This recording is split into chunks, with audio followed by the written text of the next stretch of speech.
Hi, good morning and welcome to my channel. I'm Dr. Carmen McGuinness, and on this channel we discuss things that pertain to relationships of all sorts, including what I call the primary relationship, which is of course the relationship that we have with ourselves.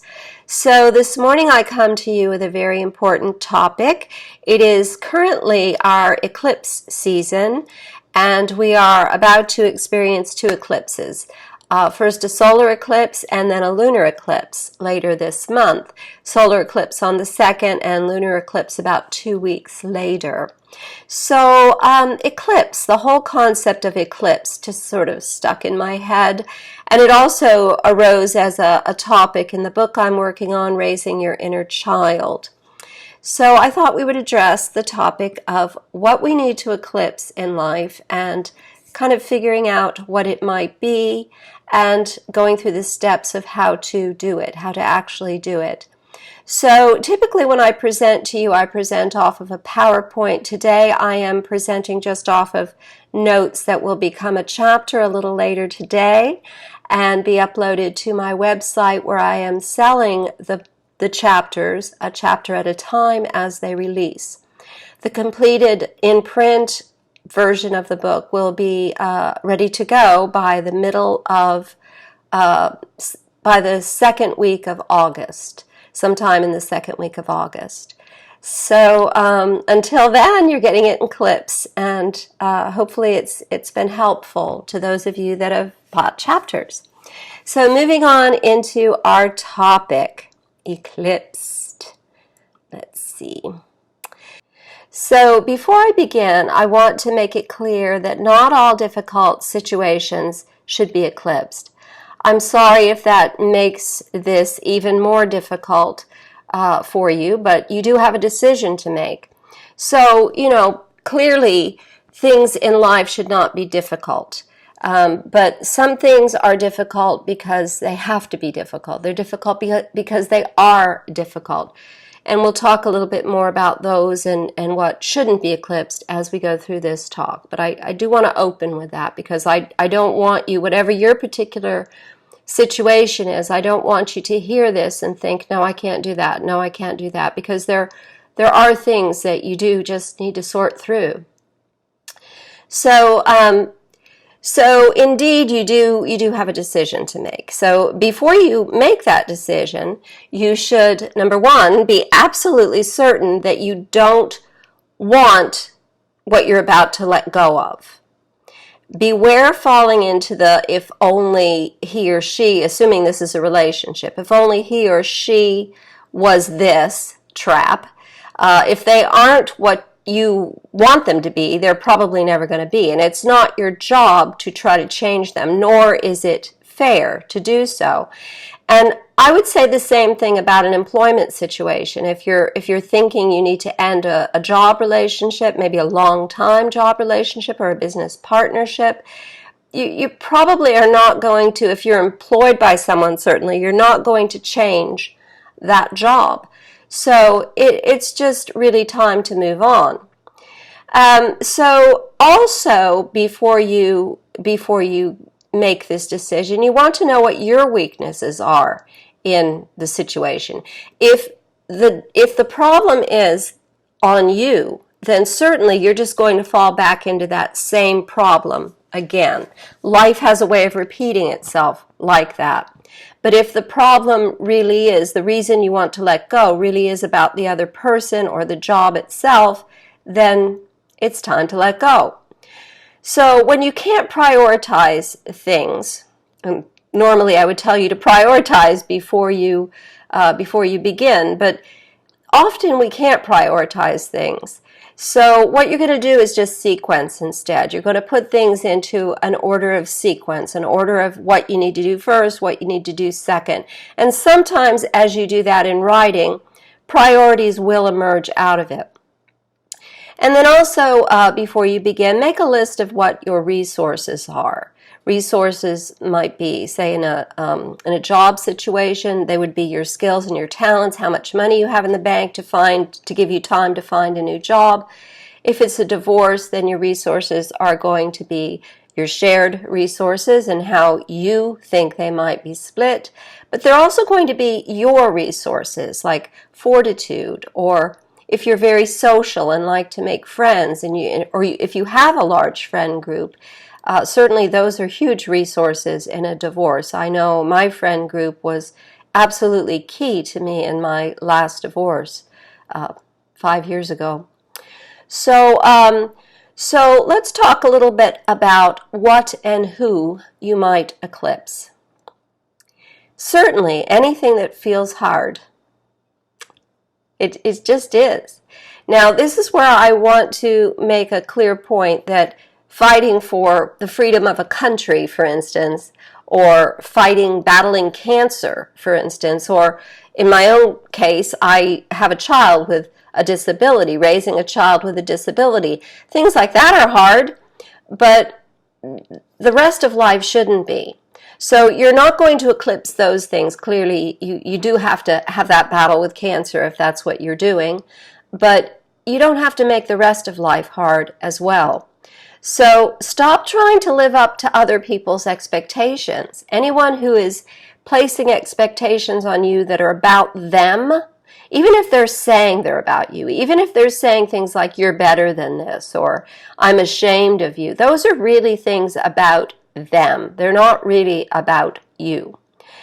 And also anything that doesn't feel joyous. Joy is such an important, integral part of life. You have to have a regular supply of it, just like water and air and food. Without it, we will die, we will perish, or at least walk around like the living dead. Anything that takes away rather than adds to your life. This is so important. I always tell couples when I work with them, especially if we're all fortunate enough that they come to me before they get married, I tell them make sure you're each whole, and then together you get more rather than less. So anything that takes away from you rather than adds to your life should be eclipsed. Anyone who doesn't communicate well or blocks your activity in some way should be eclipsed. Anything that doesn't support you and your goals should be eclipsed. Anyone that doesn't see and hear you. If you find yourself saying the same thing over and over and someone's nodding or arguing, but you're not respected, your needs and your goals are not respected, it's time to eclipse them. Anything you avoid or dread. So let's say you're going into work every day absolutely depressed, probably need to get out of that job. Or if you're driving home in the evening and dreading seeing your husband or wife, it might be time to end the relationship. So anything that drains your energy, your emotions, your inspiration needs to be eclipsed. Anything that you can't trust. If we can't live in trust, we constantly live in a state of trauma. And that's not good. When you don't know what to expect from people or a situation. Anyone who tries to manipulate you should be eclipsed. I'll give you a brief example of that. and my point in giving this particular example is that manipulation can be subtle and sort of passive-aggressive. A client, we'll call him Dan, sat in my therapy office with his wife, we'll call her Amy. And Dan actually said, Amy said, he never comments on my appearance, and Amy's a quite attractive lady. He never tells me I look good.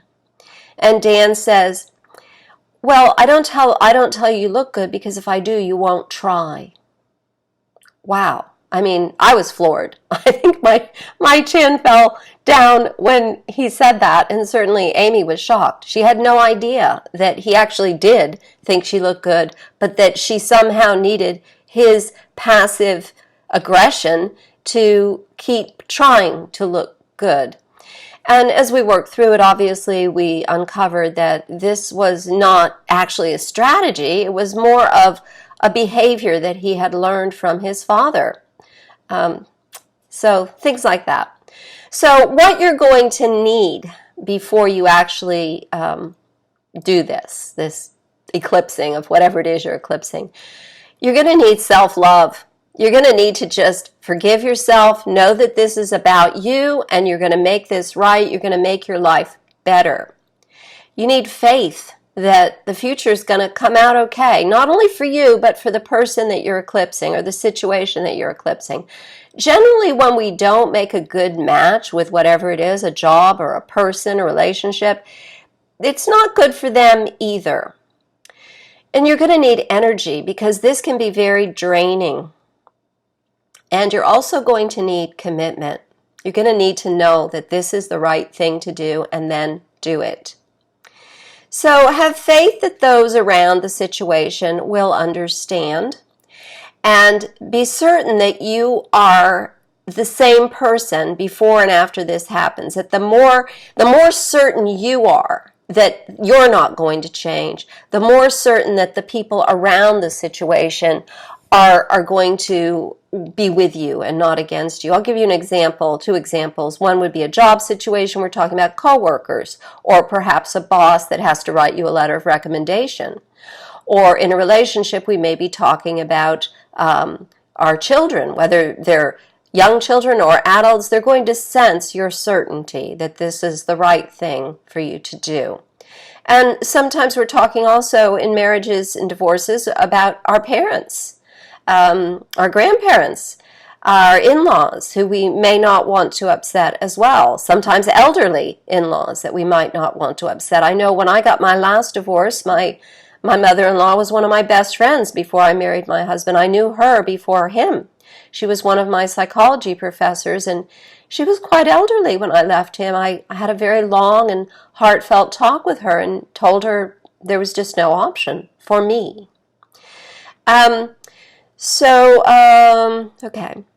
So the other thing you're going to need, sorry, I'm just checking my notes here to make sure I don't skip anything, is, I'm sorry, I'm going to go back to the energy issue very quickly, that you're going to need energy. Energy is a different kind. So you're going to need mental energy, clearly. You're going to need a clear head and clear understanding of where you're going.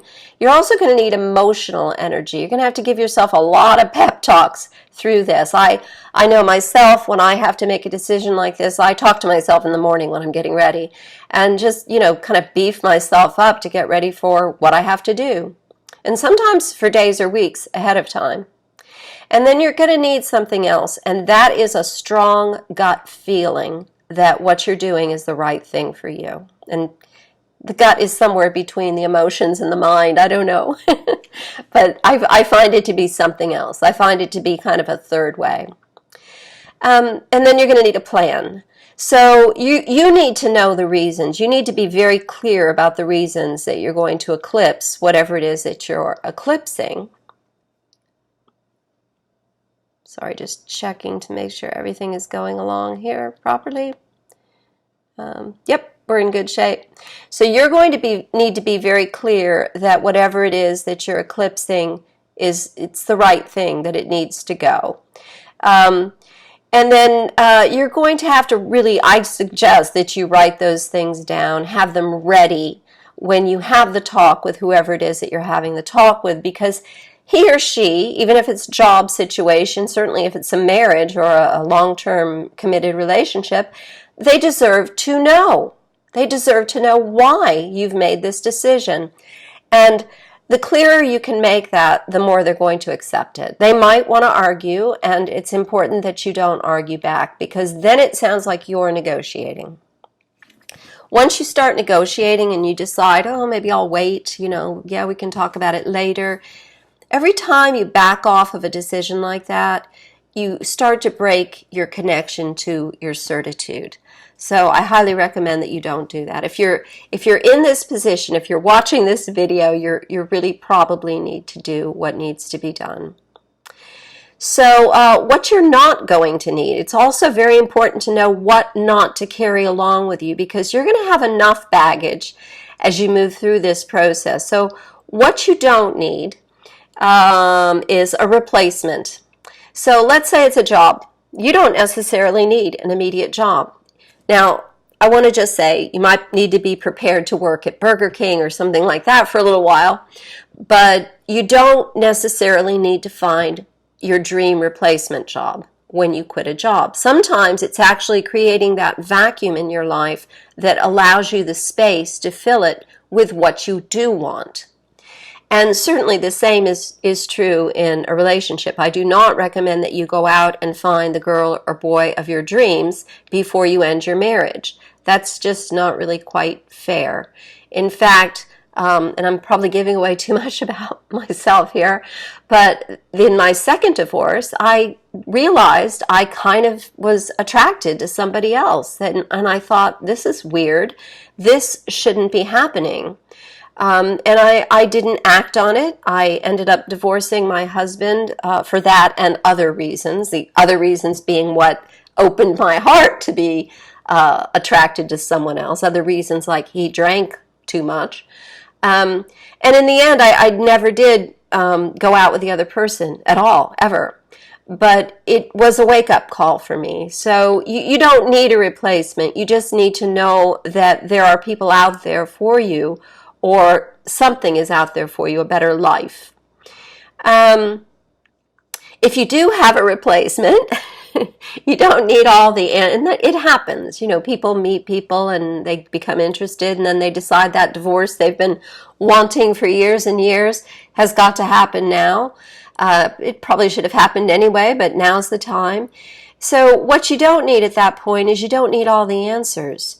You don't need to know if the other person is going to be committed to you for sure afterwards. You don't need to know if you're going to get married or live together. You just need to know that the situation you're in is not the situation for you, and eclipse it. And certainly what you don't need is noise in your head. All that societal crap. You may hear it from friends. Oh, why are you quitting your job? I wish I had a job like yours. Or, well, what are you going to do for money? The worry stuff. Or you can't divorce your wife. You've been married to her forever, and what about the kids? And what about this? And what about that? You have to shut down the noise when you've made a decision like this. You have to move forward and do what's best for you. And no one wants to be frozen with fear. You don't need fear. So instead, we tend to stay numb. Well, we don't need to be numb either. I would almost rather see you fearful, because it's probably somewhat appropriate to be, than numb, because numb really keeps you frozen. Fear sometimes can move you. So think about that. Figure out whether you're numb or fearful, and maybe try to move toward fear, or just stick with certitude. So let's talk a little bit about the moral, ethical stuff.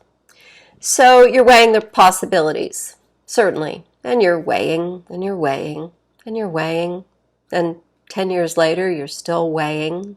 I know it was almost 10 years for me to divorce my husband, who I'd been married to when I started thinking about it for 12 years, and when I ended the relationship for 22 years. That's a lot of your life to give up, weighing the possibilities because of the moral, ethical stuff. And think of all the moral, ethical problems you're creating as you do that.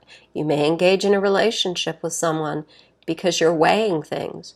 Or you may just be a rotten husband or wife because you're weighing things. Or the kids may sense that there are problems because you're weighing things.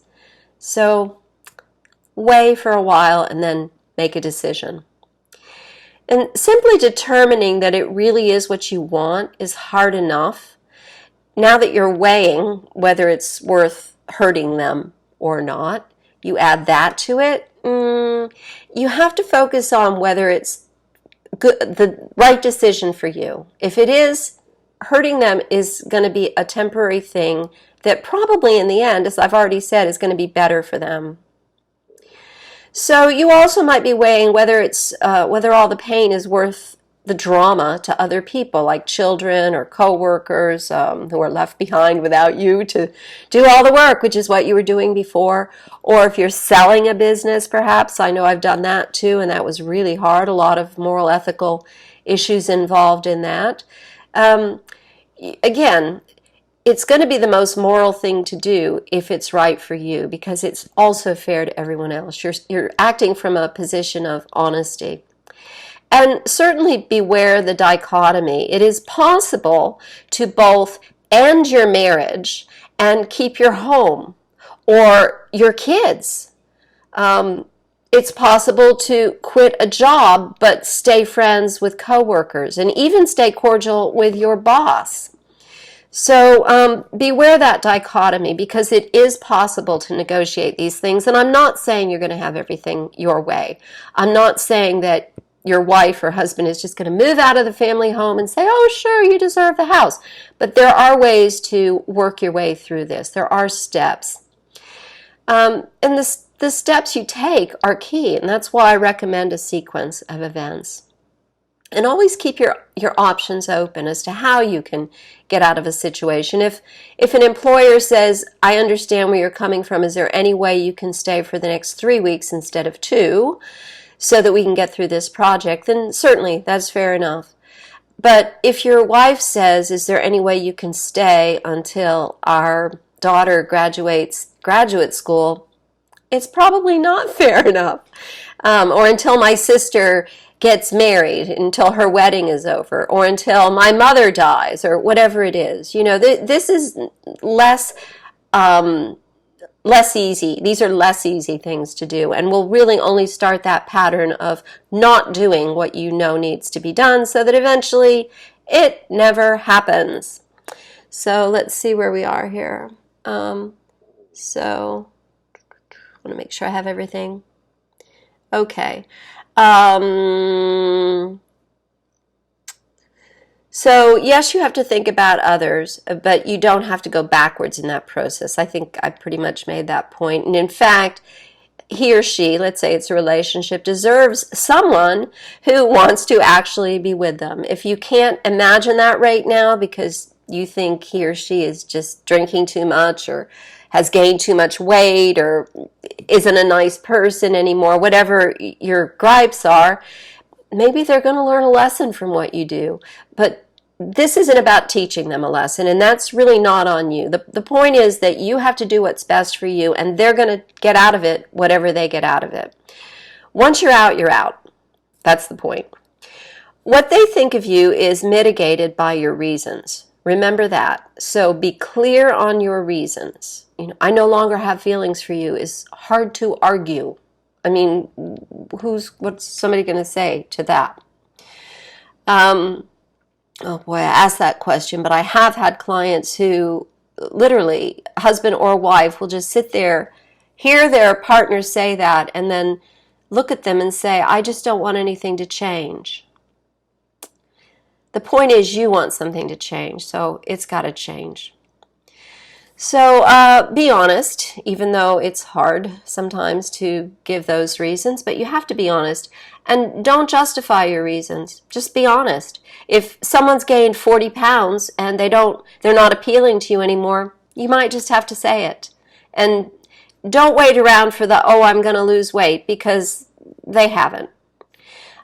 So for example, another example, in a job situation, the benefits aren't good enough, might be a justification, when in reality, if you were just to be honest, you're bored with the job.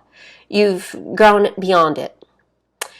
Another one, you and your wife or husband fight a lot, and when the truth is, as a justification, we fight too much, when the truth is that you've grown apart. It's before the fight. That's the really truth.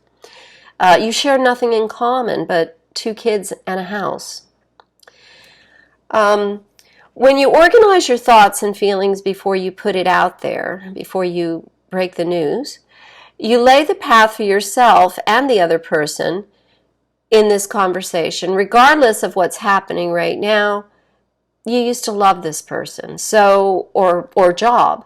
So it's important that you organize your thoughts first so that you're clear in what you actually do.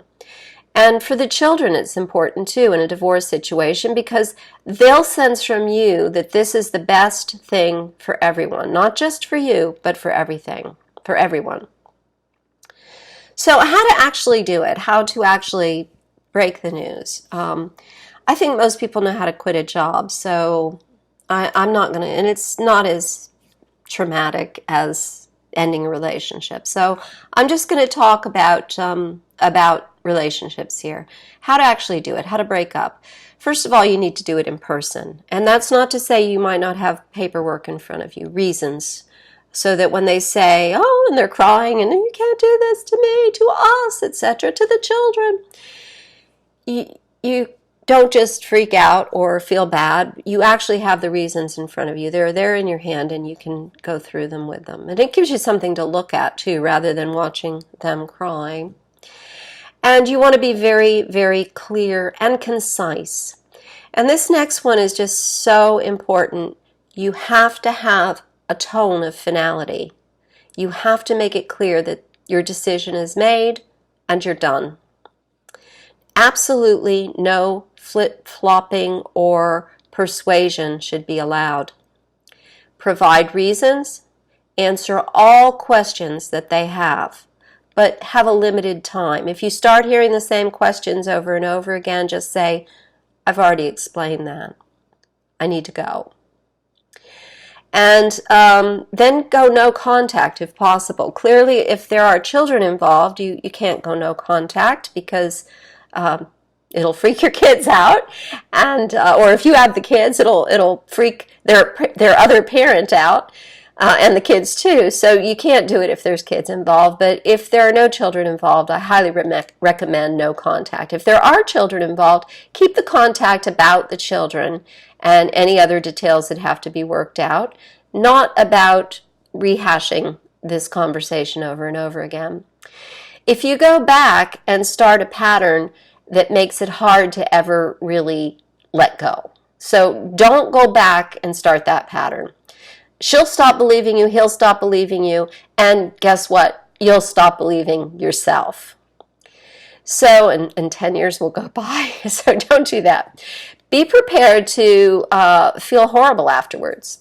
You just really might. You might even feel regrets afterwards because this decision wasn't easy to make. But you just have to hold them loosely, as we say in the psychology field. Hold those, I think that term was developed by Stephen Hayes, acceptance and commitment therapy. Hold those thoughts loosely. You know, they're there. Don't try to avoid them. They're there.